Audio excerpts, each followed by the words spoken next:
Would you believe me if we tell you that the top 1% of the richest people in the world control 48% of the world's wealth? Research from Credit Suisse, Swiss Financial Services, and Forbes' annual billionaires list note that the top 80 wealthiest people in the world control approximately $1.9 trillion, which just so happens to be the amount shared by 3.5 billion people on the other side of the spectrum. Can you believe that? There are 80 people in this world that collectively share the same amount of money as 3.5 billion people. Pretty shocking, right? To know that the wealth of 80 people in this world share the same amount of money as 3.5 billion people. To this day, global inequality continues to salvage the lives of others, as well as occurs as we come to terms that we are considered in the bottom 99%. Because of this, a lot of opposition arose from others. One of them was the Occupy movement that originated in 2011. Their group expressed opposition to social and economic inequality and to the lack of perceived real democracy around the world. It aimed primarily to advance social and economic justice and new forms of democracy. But is this true? Can we really call ourselves the victims? Or are we all perhaps just lazy to earn and demand more for ourselves? While many of us would like to believe that each one of these 80 wealthiest people inherited their wealth, in actuality, only 11 did. The other 69 have built their immense wealth from very little. With that in mind, instead of complaining, we should all be analyzing the things the rich do and apply them to our lives as well. Number 1. Believing in the law of income. The rich believe in the law of income, which means they will be paid corresponding to the value they have delivered. In other words, they believe that they should be compensated based on the results of their work. Tricky, right? Let's take an example. Say you have someone who invented a new microwave that doesn't melt plastics, and someone who works to create the microwave under those instructions. Do you think it would be fair to only pay him 1/3 an hour for the time he put into this invention? Of course not. Instead, if his product turned out to be a success, he is expected to receive a portion from each sale. On the other hand, the poor largely believe that regardless of effort and outcome, we should all be paid the same amount. Doesn't that sound unfair?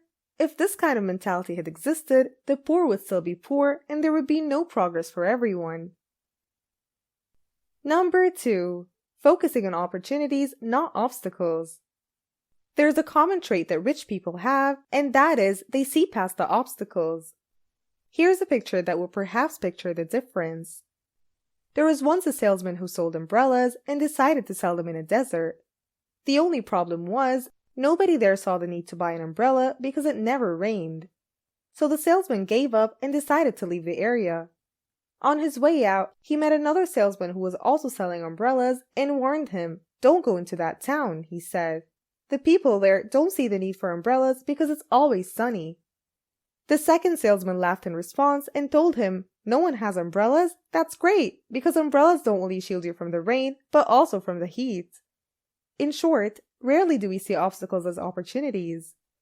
The poor often see obstacles and easily give up. On the other hand, the rich see opportunities and venture into unknown lands. Number 3. Connecting with like-minded people. Have you ever heard of the saying, "Birds of the feather flock together"? You probably have, since it's a famous proverb used to describe people who are similar to each other or share similar interests tend to spend time with each other. Rich people are like that. They know that surrounding oneself with people who are confident and positive would also affect them. Just like if they had continually hung out with someone that was always negative, then they will likely start doing the same thing. Surrounding yourself with individuals that talk about success, opportunities, and the positive things in life helps others find new perspectives in life. Number 4. Promoting themselves and their value. Let's say you're the top of your class and have good grades in English. You apply to become an English assistant, but the salary falls short on your expectations. What do? Most of the time, rich people would probably ask for a salary increase because they know their value and they aren't afraid to ask for more. Rich people promote their whole career. Whether it would be from small tasks or conventions, they aren't afraid to show you what they're good at. On the other hand, poor people might be great at many things, but they always seem to underestimate themselves. They don't like bragging since it feels like they're showing off. Therefore, in the end, a company may assume you are lacking in skills. If you want to be wealthy, you need to have a huge amount of self-confidence and at very least the ability to sell yourself. Number 5. Not giving up. One of the common habits that poor people do is that once they see a problem, they immediately swallow their pride, blame it on bad luck, and quit trying. This has been in place for almost 100 years. The poor either give up or point fingers. On the other hand, the rich might run into problems and might take a step back, but they hardly give up. The rich don't blame others and point fingers. Instead, they direct money, people, resources, and effort towards advancing. They'll work themselves to the bones trying to discover a solution to the problem so they can win in the end. When it comes to getting anything you want in life, the wealthy know that no one can make it happen except you. Why do you think we hardly ever see any arguments between the super wealthy people? This is because they have pushed forwards towards success in spite of obstacles they may have encountered. Number 6. Thinking of ways to have it all. Not too long ago, the economists coined a term called the opportunity cost. This basically means that in choosing something, you are letting go of something else. This means that if you decide to get a haircut, then you would also ultimately give up on a pedicure. The poor usually think like that. The rich think both, while the poor instead think either or. The poor set aside an amount of money, and they think they can either spend it on one thing or another, but not both.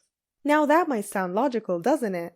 But the rich focus more on how they can get both, even if they have to prolong getting it. Number 7. Focusing on net worth, not income.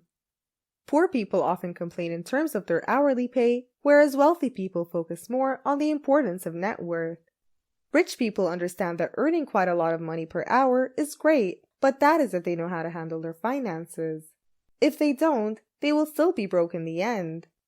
Rich people know that a larger net worth is more favorable, since it attracts more opportunities and will create more wealth in the future. Number 8. Constantly learning and growing. In our world today, a lot of kids think that by just working hard enough and earning their degrees, they leave school behind and instead work on their careers and lives. With this mindset, it's most likely you'll stay poor forever. The rich, on the other hand, crave for that knowledge, because in order to succeed, they have to adapt, and in doing so, need to learn more. The average millionaire reads one nonfiction book a month, either self-help, productivity, the economy, or social issues. The rich constantly learn and grow, while the poor think they already know and stop learning. Number 9. Not caring about the hard path. Those that are wealthy now have definitely faced a lot of hardships to be able to stand where they are now. Most of them have a long-term mindset and know that life might be difficult now, but they know their actions today could benefit them tremendously in the future. By staying focused and doing the things the rich do, many of them will become successful and wealthy as well. So even when they make mistakes, the rich don't waste time focused on the past. Instead, they invest time, energy, and effort in producing materials that people want and need. They don't contribute to the problems of society, they solve problems for society.